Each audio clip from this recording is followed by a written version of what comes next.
It's another edition of Time About the Movies, and today we're taking a look at the movies of June 23rd, 1995, and the ones from May 26th, 1995, because, like I said before, Box Office Mojo didn't highlight 4 movies on that weekend that came out.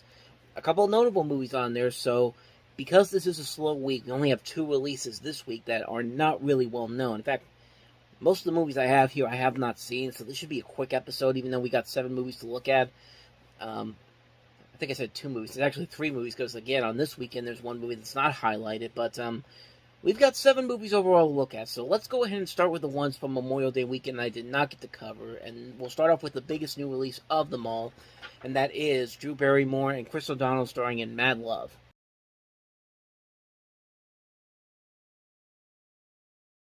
So in a way, this is kind of like the Generation X version of Bonnie and Clyde in a way, except these guys are not really criminals until very later on, but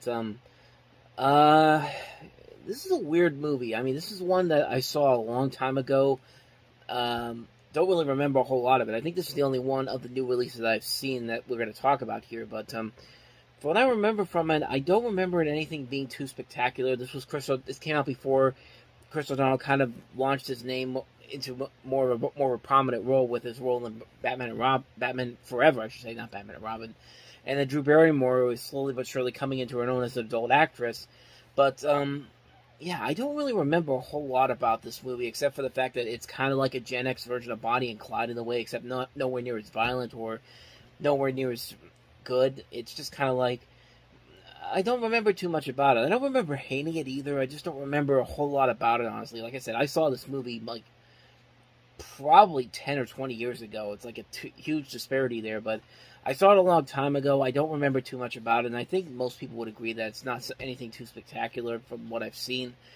And there's nothing really a whole lot there, honestly. Like I said, it's trying to be kind of like a more marketable Bonnie and Clyde, except for, in a way, I keep saying that, even though these movies are completely different in terms of the tone, but there's just nothing there, honestly. This just feels like a movie that they jumped out on Memorial Day because they didn't really have a whole lot of hope for it, and lo and behold, nobody went to go and see it, and even the people that did see it can't remember a whole lot of it, so...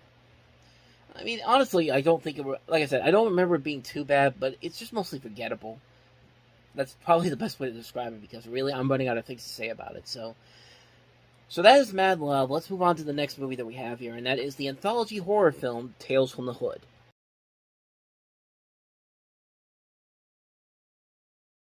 You know, it's funny, you kind of get the Tales from the Crypt movie, Demon Knight, earlier in the year, but this honestly feels more like what a Tales from the Crypt movie would kind of be like. You've got the story centered around... You got the story that's basically 4 different stories with this framing device of these 3 drug dealers who get caught up in this guy's house, and he tells them all these different stories and all that kind of stuff, and they all seem very different and very unique. This is a film that has like 4 short urban-themed horror stories based on problems, concepts that affect the African American community, police corruption, domestic abuse, racism, gang violence, all presented within a framed story of these drug dealers buying some found drugs from an eccentric and story-prone funeral director played by Clarence Williams. Like I said, I haven't seen this movie, so I can't really say too much about it, but from what I hear about it, it is pretty good. It's a movie that feels like it's a mix of both horror and comedy. Like, these feel like stories that you could probably see in Tales from the Crypt at some point, but they're all very much centered around the African American community, and like I said, they follow all these different things that the concepts that they deal with, and I've heard a lot of people say it's actually pretty good. It's something that maybe I'll check out I was going to check out one day, but I never really got around to it, but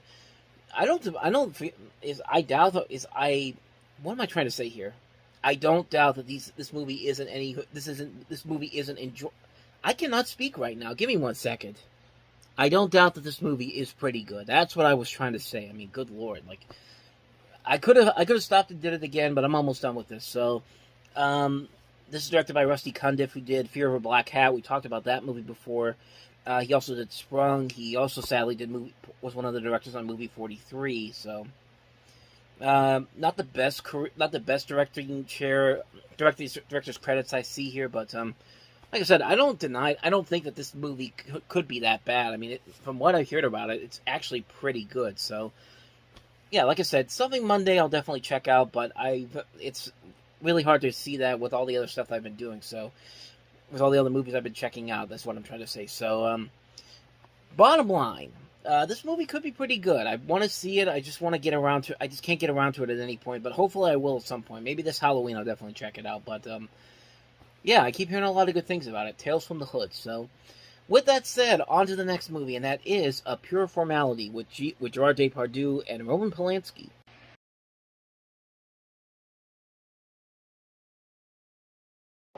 That's right, Gerard Depardieu and Roman Polanski duke it out to figure out whose crimes against humanity is even worse than the other ones. And let's be honest, Roman Polanski probably wins that one. But that's completely off subject altogether. There's this a movie that's directed by Giuseppe Tornatore, who also did Cinema Paradiso, a movie I really liked that came out at the beginning of the decade. And I never really knew that Roman Polanski did a lot of acting roles like this. I know he'd been in a couple of other movies, like Rush Hour 3, I know he was in. He was also in Chinatown as well. I didn't think he did a movie like this where he played kind of a supporting role in this, and it looks pretty promising. It looks like a very intriguing film between this writer and this detective, and they're trying to figure out what this is, who's involved in this murder and who did it or not. It seems like a very interesting film. I don't really know too much about it because, like I said, I haven't seen it. So, I mean, it definitely could be something interesting. So, let's get on to the last of the movies that I have to look over, and that is Stalingrad.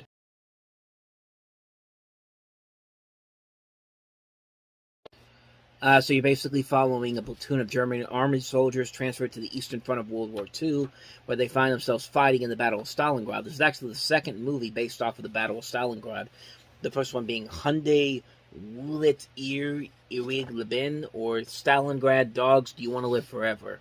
Um, I don't really know too much about this except that Thomas Kretschmann, who's been in a ton of movies, including the Peter Jackson King Kong film and a lot of other movies, just to name a few. The Pianist, Downfall.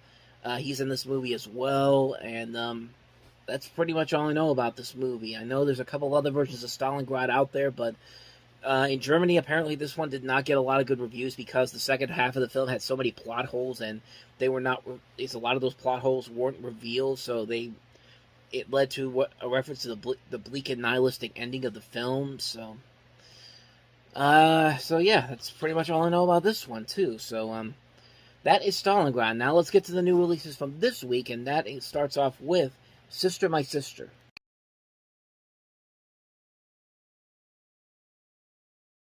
Well, needless to say, that escalated quickly. This is based off of a play, My Sister in This House, which it's based on a true incident in Le Mans, France, in 1933, called the Papin murder case, where two sisters brutally murdered their employee and her daughter. The murder shocked the country, and there was much speculation about the sisters, including allegations that they were having an incestuous lesbian affair, which is in this movie, as you can see from the clips there from the trailer. But I wouldn't know because I haven't seen this movie, and I can't really delve into anything about this movie in particular. But that trailer certainly changed it quite quickly. I'll say that. So, but other than that, Julie Walters, Jolie Richardson, two really good actresses. Like I said, I don't know how the movie is because I haven't seen it. So that's another one though. I got nothing else on that one for you. So on to the next movie, and that is Todd Haynes' Safe.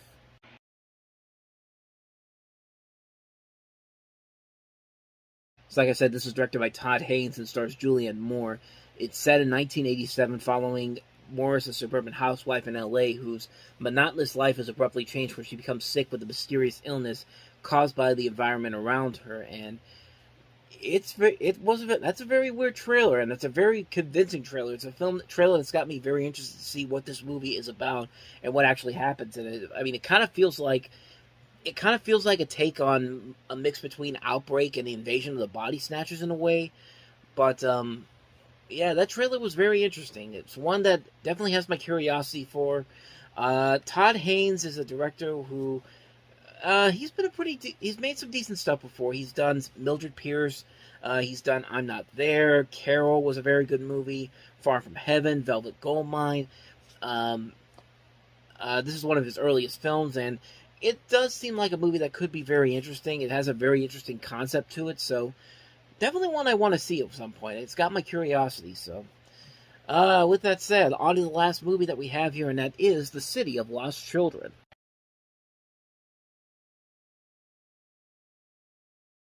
Definitely a very stylistic looking film. It looks like a film that has a lot of steampunk variants inside of it. And it's directed by the same guys that did Delicatessen, Jean-Pierre Jeunet and Marc Caro. And like I said, it's got a pretty good angle to it, just the visuals alone. But you also have a cast that is led by Ron Perlman in this.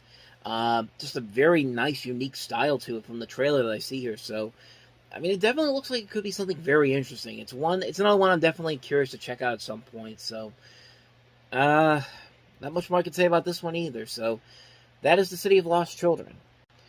So, with that said, that wraps up another edition of Time About the Movies. We'll jump into 4th of July weekend 1995 next time around with a couple of notable films, including Ron Howard's star-studded Apollo 13, Mighty Morphin Power Rangers the movie, Sylvester Stallone and the misfire Judge Dredd. We also have Bandit Queen and Lie Down with Dogs. So 5 movies to look at next time around, and we'll do that on the next episode. But until then, thank you very much for watching, and if you want to see more videos like this, please hit the playlist on the next page, check out the previous episode, and I'll see you guys tomorrow for another episode. So thank you for watching, I'll see you next time, and until then, as always, take care.